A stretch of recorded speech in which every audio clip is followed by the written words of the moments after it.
чертеж, вот так вот делается чертеж и потом изготавливается.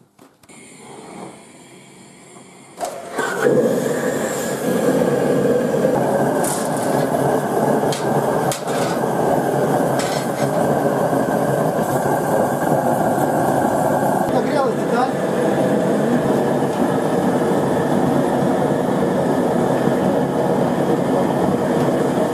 Пускай остывает.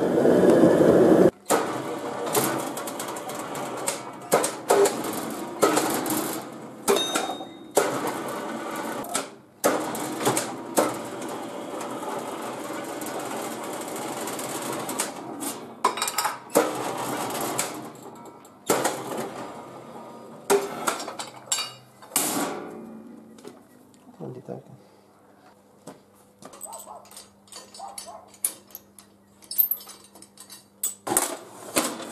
После советского времени осталось такое мнение, что люди вот привыкли, как, чтобы у всех было вот как-то одинаково все делалось.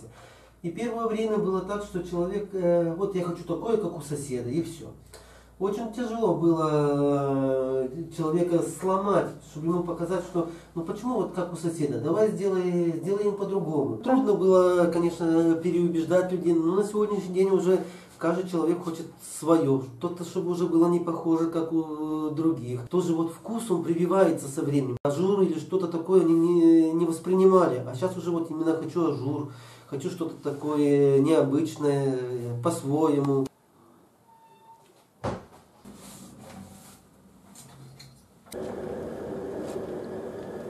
Вот на этом все на этом и делалось оборудование.